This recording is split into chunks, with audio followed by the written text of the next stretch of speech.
Hello students, एक बार फिर से आप लोग का बहुत बहुत स्वागत है हमारे ऑनलाइन प्लेटफॉर्म अविजन एसएससी बैंक एग्जाम्स में। मैं हूं आप लोग के साथ उर्वशी सिंह जी, और आज का जो हमारा टॉपिक ऑफ डिस्कशन दोस्तों रहेगा वो रहेगा आपका top 10 current affairs based on 17th of November 2020। आशा करते हैं कि आप लोग सब लोग घरों में बिल्कुल अच्छे होंगे। सेशन को स्टार्ट करने से पहले मेरी आप लोगों से एक छोटी सी रिक्वेस्ट होगी कि जो भी हमारे चैनल पर नया जुड़ा है, make sure that you hit the subscribe button. Also don't forget to press the bell icon.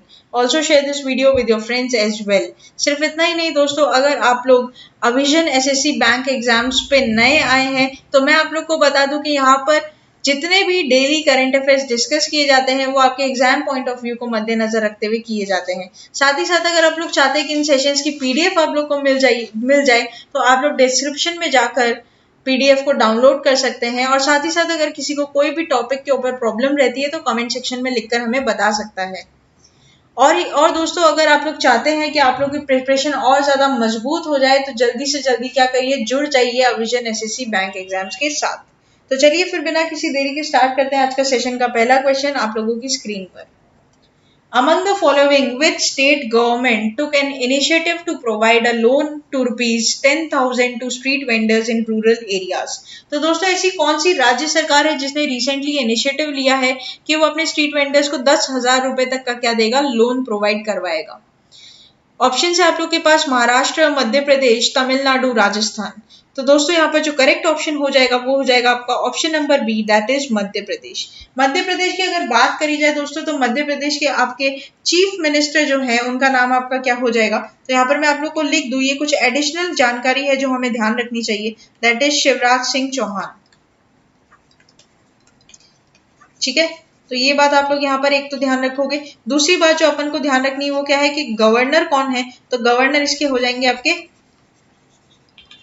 Anandiben Patel. ठीक है, तो आनंदीबेन पटेल इनकी क्या हो जाएगी, गवर्नर हो जाएगी। चलिए फिर इसकी डिटेलिंग ले लेते हैं। तो Shivraj Singh Chouhan recently launches the road map to Aatmanirbhar Madhya Pradesh. ठीक है दोस्तों, on this occasion the chief minister said special attention will be given to education and health. तो बेसिकली इस रोड मैप में दोस्तों आपका जो डेवलप किए जाएंगे सेक्टर्स वो आपके क्या रह जाएंगे, वो आपके रह जाएंगे आपके एडुकेशन का और आपका क्या, हेल्थ का। ठीक है, ये दो सेक्टर पे आप लोगों का क्या किया जाएगा, फोकस किया जाएगा दोस्तों। सेल्फ सफिशिएंट बनाने के लिए, आत्मनिर्भर बनाने के लिए जो मुहिम चलाई गई है हमारे प्राइम मिनिस्टर नरेंद्र मोदी के द्वारा, तो उन्हीं के अंडर उन्हीं रिलेटेड सारी चीजें यहाँ पर क्या की जाएगी, डेवलप की जा रही है। ठीक है, ये बात आप लोग को इधर ध्यान रखनी है। सबसे बड़ी बात जो आप लोग को ये बात कि 10,000 रुपीज जो लोन प्रोवाइड किया जाएगा वो आपका किया जाएगा मुख्यमंत्री rural street vendor loan scheme के अंडर दोस्तों। ठीक है, ये बात भी आप लोग को इधर क्या करनी होगी, ध्यान रखनी होगी। साथ ही साथ अगर इसके बारे में मैं और आप लोग को बताऊं तो जैसे कि आप लोग पढ़ भी पा रहे हैं, और अगर यहाँ पे मैं बोलूँ तो यहाँ पर 4 सेमिनार्स कंडक्ट किए जाएंगे दोस्तों, जहां पर आपका हेल्थ और एजुकेशन को किस तरीके से और ज्यादा डेवलप करना है इस पर बातें की जाएगी। ठीक है, पूरा एक नेटवर्क बैठाया जाएगा, पूरा एक नेटवर्क बनाया जाएगा हेल्थ और एजुकेशन को लेकर, जहां पर आपके जितने भी हॉस्पिटल्स हैं उनको लिया जाएगा और आपके एजुकेशन सेक्टर्स में जितने भी इंपॉर्टेंट इंस्टीट्यूशंस रहेंगे उनको एक जगह कोलैबोरेशन में लिया जाएगा। ठीक है, तो देखते हैं आगे जाकर इसके कितने अच्छे रिजल्ट्स हमें मिलते हैं। जो भी होगा ये आप लोग को यहाँ पर इस चैनल पर बता दिया जाएगा दोस्तों।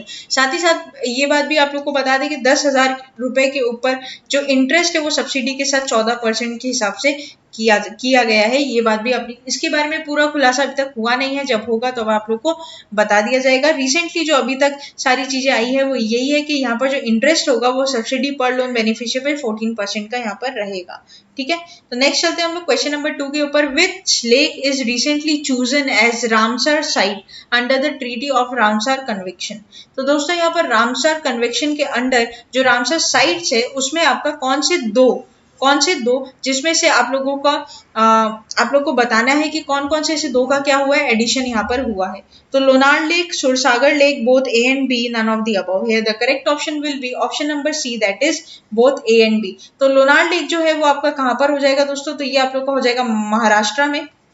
ठीक है, और सुरसागर लेक जो आपका लोग का क्या हो जाएगा, तो ये आगरा। ठीक है, ये बात भी आप लोग को ध्यान रखनी है। तो दोस्तों यहाँ पर मैं सबसे पहले तो आप लोग को बता दूं कि रामसर कन्वेक्शन है क्या। तो रामसर बेसिकली एक सिटी का नाम है जो कि कहाँ है, आपकी स्टैब्लिश हुई हुई है ईरान में। ठीक है, ये बेसिकली वहां पर ही क्या हुआ था, एग्रीमेंट साइन हुआ था दोस्तों। ठीक है, ये बात आप लोग इधर क्या करोगे, ध्यान रखोगे। इंपॉर्टेंट है, ये काफी इंपॉर्टेंट रहेगा क्योंकि रामसर कन्वेक्शन काफी ज्यादा क्वेश्चंस बनाता है और ये इंपॉर्टेंट है, तो इस पे क्वेश्चन आना वाजिब भी है। हो सकता है कि आपको देखने को मिल जाए। तो दो जो लेक अभी रिसेंटली ऐड हुई है, तो उनका नाम एक क्या है, लुनार लेक, और एक आपका क्या हो जाएगा, सुर सरोवर लेक। ठीक है, जिसको कीथम लेक भी बोला गया है दोस्तों, ये बात आप लोग को इधर ध्यान रखनी होगी। अच्छा, ये जो एग्रीमेंट हुआ था 1971 में हुआ था दोस्तों, लेकिन इसको पूरी तरीके से जो काम में लिया गया था वो 1975 से लिया गया था। ये बात आप लोग को इधर ध्यान रखनी होगी। ये फोर्स में आया था 1975 में, लेकिन इसको बना दिया गया था 1971 में। ठीक है, अगर आप लोग चाहते हैं कि सारे रामसर साइट्स पे जितने भी वेटलैंड्स होते हैं, ठीक है, जितने भी वेटलैंड्स आते हैं उनका नाम आप लोग को पता चल जाए, तो आप गूगल पे जा सकते हैं और रामसर साइट्स में उसको सर्च कर सकते हैं। अब किसी को पता नहीं है कि वेटलैंड क्या होते हैं, तो दोस्तों वेटलैंड एक तरीके की भूमि होती है जहां पर आपका आधे से ज्यादा पार्ट पानी में घिरा हुआ रहता है और कुछ यहाँ पर क्या होता है, लैंड होता है। अब ओशियन और वेटलैंड में सिर्फ यही फर्क होता है कि ओशियन में आपका वेजिटेशन देखने को नहीं मिलता है और यहाँ पर आपका वेजिटेशन देखने को मिल जाता है। ठीक है, तो वेटलैंड्स क्या होते हैं, बहुत ज्यादा इंपॉर्टेंट रहते हैं, और ये इंपॉर्टेंट इसलिए भी रहते हैं क्योंकि ये आपके वाटर को प्यूरिफाई करने के काम आते हैं। ठीक है, काफी ज्यादा वाटर प्यूरिफिकेशन इनके द्वारा होता है, इसीलिए ये इंटरनेशनली वेरी वेरी इंपॉर्टेंट, इसलिए इसके लिए ट्रीटी बनाई गई है, दैट इज रामसर कन्वेक्शन। जैसे कि आप लोग यहाँ पर देख भी पा रहे हैं, इंटरनेशनल इंपॉर्टेंस इन लोगों को बोला गया है। आज के डेट में इंडिया के पास 41 वेटलैंड्स है दोस्तों। ठीक है, और ये साउथ एशिया का सेकंड लार्जेस्ट आपका क्या है, पार्ट है इंडिया का जो कवर करता है। ठीक है, ये बात आप लोग को इधर क्या करनी होगी, एग्जाम के पॉइंट ऑफ व्यू से ध्यान रखनी होगी। सबसे ज्यादा इन दोनों का नाम आप लोग को यहाँ पर याद करना होगा। नेक्स्ट चलते हैं क्वेश्चन नंबर 3 के ऊपर। Name the mobile app which is recently organised to stop cyber bullying. तो दोस्तों आप लोग को ऐसे मोबाइल ऐप का नाम बताना है जो रिसेंटली डेवलप किया है to stop the cyber bullying. Crime seeks, cyber teens, cyber fraud, cyber security. Here the correct option will be option number B, that is cyber teens. तो दोस्तों पढ़ लेते हैं इसके बारे में। तो बांग्लादेशी टीनेजर जिनका नाम क्या है, सदत रहमान, इनको international children's peace prize award मिला हुआ है दोस्तों, क्योंकि इन्होंने क्या किया है, इसमें एक बड़ा योगदान दिया है, कौन सा, साइबर टीन्स को बनाने के लिए। ठीक है, ये मात्र 17 साल के हैं दोस्तों, 17 साल इनकी उम्र है, तो इसलिए इनको क्या किया है, ये अवार्ड दिया गया है। तो ये बात आप लोग को इधर ध्यान रखनी है। सदत ने जो ये कैंपेन स्टार्ट किया था, after 15 year old girl committed suicide after suffering from cyber bullying, app cyber teens has given a platform to helpless teenagers needing help. ठीक है, तो ये काफी एक अच्छा इनिशिएटिव लिया गया है, और ऐसे जो भी अपना योगदान देते हैं ऐसी चीजों में, तो दोस्तों उनको ये प्राइज अवार्ड्स क्या किए जाते हैं, इनिशिएट कराए जाते हैं। अगर बात कर लेते हैं सदत की, तो सदत जो थे वो 142 एप्लीकेंट्स में से सेलेक्ट हुए थे, और ये जो 142 एप्लीकेंट्स थे 42 कंट्रीज से दोस्तों इन लोगों ने क्या किया था, अप्लाई किया था। तो आप देख पा रहे होंगे कितनी बड़ी ये अचीवमेंट यहाँ पर है। अगर मैं आप लोग को बात करूं इंटरनेशनल चिल्ड्रंस पीस प्राइज का, तो दोस्तों ये जो प्राइज अवार्ड है ये 2005 से शुरू हुआ था, और इसका जो हेडक्वार्टर आपका है वो एम्स्टर्डम नीदरलैंड्स में आप लोग को देखने को मिला है दोस्तों। ठीक है, ये बात भी आप लोग को इधर क्या करनी होगी, ध्यान रखनी होगी। सबसे ज्यादा एग्जाम के लिए इंपॉर्टेंट ये रहेगा कि आपको सदत रहमान नाम याद होना चाहिए। दूसरी बात ये, इन्होंने जो ऐप डेवलप किया है उसका नाम भी आप लोग को very very important from the exam point of view. Next चलते हैं क्वेश्चन नंबर 4 के ऊपर। The United Nations observes international day for tolerance every year on 13 November, 14 November, 15 November, 16 November. Here the correct option will be option number D, that is 16 November. तो हर साल 16 नवंबर को आपका international day for tolerance क्या गया है दोस्तों, observe किया गया है। पढ़ लेते हैं इसके बारे में। The United Nations observe international day for tolerance on 16 November every year. The United Nations is committed to strengthening the tolerance by fostering mutual understanding among the cultures and peoples. तो बेसिकली दोस्तों ये जो महात्मा के ethics थे, महात्मा गांधी जी के जो ethics थे, peace, non violence and equality, इसके ऊपर रिलेट कर आपका इंटरनेशनल डे फॉर टॉलरेंस बनाया गया है, जहां पर 2 से 3 कंट्रीज जो आपस में डिस्प्यूट में है उनको क्या करते हैं, ये शिक्षा देते हैं कि आप लोग नॉन वायलेंस को क्या करो, फॉलो करो। सब लोग एक दूसरे की कुछ खामियां और कुछ अपनी खामियों को नजरअंदाज करते हुए चलो, ताकि लड़ाई नहीं हो, डिस्प्यूट नहीं हो, ऐसा करके सारी चीजें यहाँ पर क्या की है, बनाई गई है दोस्तों। ठीक है, ये बात आप लोग को इधर क्या करनी होगी, ध्यान रखनी होगी। The UNESCO Madanjeet Singh prize of the promotion for tolerance and non violence reward significant activities in the scientific, artist and culture and communication fields aimed at the promotion of a spirit of tolerance and non violence. ठीक है, तो exam point of view से जो हमें ध्यान रखना है वो ये ध्यान रखना है कि 16 नवंबर को क्या मनाया जाता है, हर साल आपका international day for tolerance day मनाया जाता है। नेक्स्ट चलते हैं क्वेश्चन नंबर 5 की तरफ। तो IRCTC international Indian railway catering and tourism corporation incorporated in the year. तो यहाँ पर दोस्तों IRCTC के बारे में पूछा है, जो क्या है पेरेंट कंपनी है किसकी, इंडियन रेलवेज की, ठीक है। तो इसको इनकॉर्पोरेट कौन से ईयर में किया गया था, 1999, 1998, 1997, 1996। Here the correct option will be option number A, that is 1999। तो 1999 में आपका दोस्तों क्या हुआ था, 1999 में आपका ये कॉर्पोरेशन जो है वो इनकॉर्पोरेट की गई थी, ठीक है, जिसको स्टार्ट किया गया था। तो बेसिकली यहाँ पर दोस्तों IRCTC ने अब स्टार्ट करने वाला है भारत दर्शन यात्रा, ठीक है। भारत दर्शन यात्रा रेल यहाँ पर चलने वाली है दोस्तों। तो इसके बारे में आप लोगों को बता दूं कि भारत दर्शन दक्षिण भारत यात्रा from 12 December this year. Indian Railway initiative will start from this Hyderabad and Secunderabad, Telangana from December 12 to 18। तो दोस्तों यहाँ पर क्या होगा, इंडिया का टूर मतलब भारत दर्शन के लिए हैदराबाद से लेकर सिकंदराबाद तक ये ट्रेन क्या करेगी, चलेगी। कब से, दिसंबर 12 से लेकर 18 तारीख तक। इस ट्रेन में आपके 12 स्लीपर कोच होंगे, 1 3 टायर कोच होगा और एक पैंट्री कार होगी दोस्तों। The standard fare for sleeper coaches will be ₹7,140 and AC के लिए जो होगा वो आपका होगा 8,610 रुपए, ठीक है। The facility of night stage of all the tourist will be made dormitories of Dharamshala, Himachal Pradesh. तो यहाँ पर बेसिकली क्या होगा, आपको घुमाने के लिए पूरा एक भारत दर्शन कराने के लिए ही आप लोग का क्या किया जाएगा, आप लोग का ये पूरा ट्रेन चलाई जाएगी, जहां पर आप लोग क्या कर सकते हो दोस्तों, घूम सकते हो। डॉर्मेटरीज भी यहाँ पर क्या की गई है, प्रोवाइड की गई है। और फॉरेन टूरिस्ट जो होते हैं उनको morning tea, breakfast, lunch, dinner, water bottle every day उनको प्रोवाइड किया जाएगा। And the authorities will arrange a non-AC bus transportation to sharing basis tourist escort and security of the train.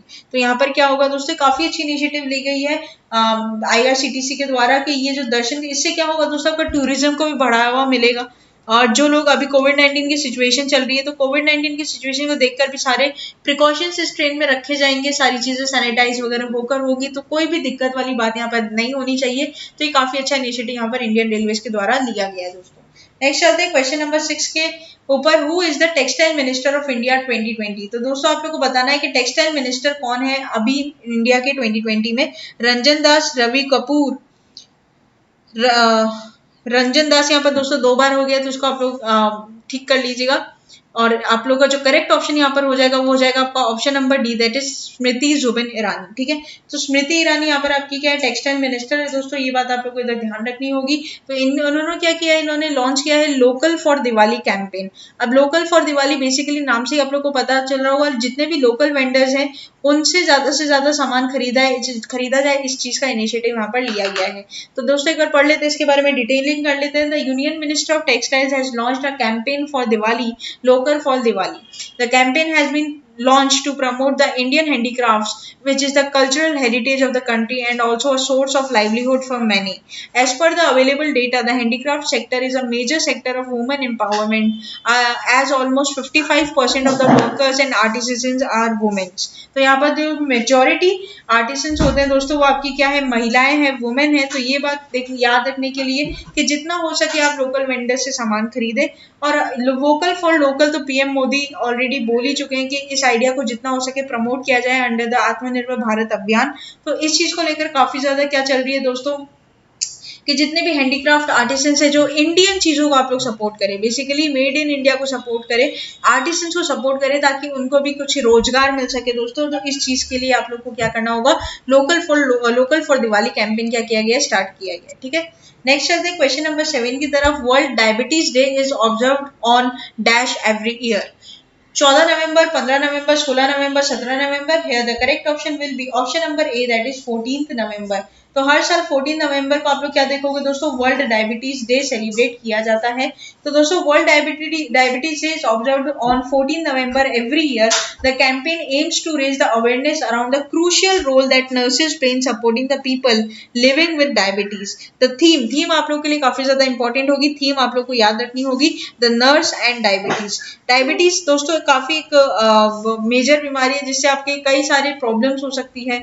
जैसे diabetes जो होती है लोगों को काफी ज्यादा नुकसानदेही होती है, ठीक है, मधुमेह की बीमारी इसको हिंदी में बोला जाता है, तो इसके बारे में आप लोग को ध्यान रखना है। 14 नवंबर को आपका क्या मनाया जाता है, वर्ल्ड डायबिटीज डे मनाया जाता है।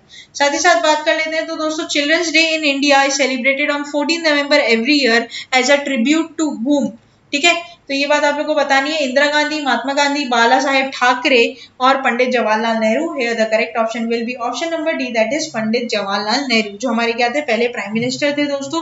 तो यहाँ पे फर्स्ट इंडियन प्राइम मिनिस्टर के बिहाफ ट्रिब्यूट देने के लिए यहाँ पर 14 नवंबर को हर साल चिल्ड्रंस डे मनाया जाता है दोस्तों। जैसे कि हमें पता था चाचा नेहरू उनको बोला जाता है, हिंदी में चाचा नेहरू बोलते थे इनको प्यार से बच्चे। इन्हें बच्चों से काफी ज्यादा अटैचमेंट था, और ये बात आप लोग यहाँ पर ध्यान रखनी है कि इन्हीं को ट्रिब्यूट करते हुए हर साल 14 नवंबर को क्या मनाया जाता है, अपना चिल्ड्रंस डे भी दोस्तों मनाया जाता है। ठीक है, तो एग्जाम में क्वेश्चन आप लोगों के इंपॉर्टेंट डे पे देखने को जरूर मिलेंगे, तो आप लोग कहीं पे इसकी एक लिस्ट बना ले दोस्तों कि इंपॉर्टेंट डेज आप लोग के इंपॉर्टेंट रहेंगे। ठीक है, यहाँ पर जो मुझे आप लोग को बताने चाहिए कि दोस्तों रेजोल्यूशन पास किया गया था आपका इंडियन पार्लियामेंट में कि हर साल 14 नवंबर को आप लोग का क्या मनाया जाएगा, आपका चिल्ड्रंस डे यहाँ पर मनाया जाएगा अलॉन्ग विद द यूनिवर्सल नवंबर। ये जो फर्स्ट सेलिब्रेट किया गया था दोस्तों, तो ये फर्स्ट सेलिब्रेट किया गया था आपका 1956 में, और उसके बाद हर साल इसको मनाया जा रहा है। आज तक भी हम लोग देख रहे हैं कि चिल्ड्रंस डे 14 नवंबर को क्या किया जाता है, सेलिब्रेट किया जाता है। नेक्स्ट चलते हैं क्वेश्चन नंबर 9 के ऊपर।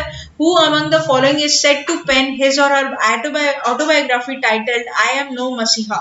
ठीक है, तो I am no messiah autobiography है दोस्तों, वो कौन से इनमें से आपके पास जो ऑप्शन है कौन से ऐसे बॉलीवुड एक्टर या एक्ट्रेस है जिनके ऊपर क्या की गई है, पेन की गई है, या फिर आईएएस ऑफिसर या जो लेडी या फिर मैन रहते हैं, जो मेल रहते हैं, फीमेल रहते हैं, किनके ऊपर ये क्या किया गया है, सेट किया गया है, ये आपको बताना है। Kiran Bedi, Ayushmann Khurrana, Anupam Kher, Sonu Sood. Here the correct option will be option number D, that is Sonu Sood. ठीक है, पढ़ लेते हैं एक बार इसके बारे में। Actor Sonu Sood who has been helping people amid COVID-19 pandemic announced a social media that is autobiography titled I am no Masiha will release in December। Basically दोस्तों जैसे कि आप लोग करंट अफेयर्स अगर फॉलो करते हो तो पता भी होगा, अनुपम खेर ने भी अभी रिसेंटली क्या किया था, ऐसा ही एक ऑटोबायोग्राफी लिखी थी जिसमें उन्होंने अपने कोविड-19 के जितने भी एक्सपीरियंस थे उनको लिखा है। उसी तरीके से आई एम नो मसीहा किसके द्वारा लिखा गया, तो सोनू सूद के द्वारा लिखा गया। उन्होंने भी इसमें ये बताया कि किस तरीके से उन्होंने कोविड-19 में जो काम किया, माइग्रेंट्स को इधर से उधर पहुंचाया, अपने होम टाउन्स पहुंचाया, उसमें उनका क्या एक्सपीरियंस था, ये सारी चीजें उन्होंने इस बुक में यहाँ पर लिखी है। The book will feature the stories he heard and his interaction with the migrants and others. Sonu Sood will share the experience which impacted his life and changed his outlook for his purpose of life. Sonu Sood narrates emotional experiences and challenges he faced along with the people he rescued during the COVID-19 pandemic. Next चलते हैं question number 10 and the very last question of this session. Sanchman Limbu associated to which field? Actor, singer, politician, athlete, and here the correct option will be option number C, that is politician। दोस्तों यहाँ पर जो option number D है वो इसका correct answer नहीं होगा, यहाँ पर जो करेक्ट आंसर होगा वो होगा आप लोग का option number C, that is politician. Right, तो पढ़ लेते हैं इसके बारे में। Former Sikkim chief minister Sanchaman Limboo passed away. He was 73 years old and he was the fourth chief minister of Sikkim from 17 June 1994 to 12 December 1994। ठीक है, तो यहाँ पर क्या है दोस्तों, एक तरीके का डिमाइस ऑर्बिचरी है जो आपके एग्जाम के लिए काफी ज्यादा इंपॉर्टेंट रहेगी। ऑर्बिचरीज इंपॉर्टेंट डेज के ऊपर और नोवेल्स के ऊपर दोस्तों आप लोग को क्वेश्चन देखे जाते हैं एग्जाम में, तो इसके बारे में आप लोग क्या करोगे, ध्यान रखोगे। तो ये था पूरा हमारा टॉप 10 करंट अफेयर्स का सेशन। आशा करते हैं कि सेशन आप लोग को अच्छा लगा होगा। सेशन अच्छा लगा है तो सेशन को लाइक करना मत भूलिएगा, चैनल को तुरंत ही सब्सक्राइब कर लीजिए, और किसी को कोई दिक्कत होती है कमेंट सेक्शन में हमें लिखकर बता सकता है। तब तक के लिए बने रहिए हमारे साथ। Thank you so much and have a nice day.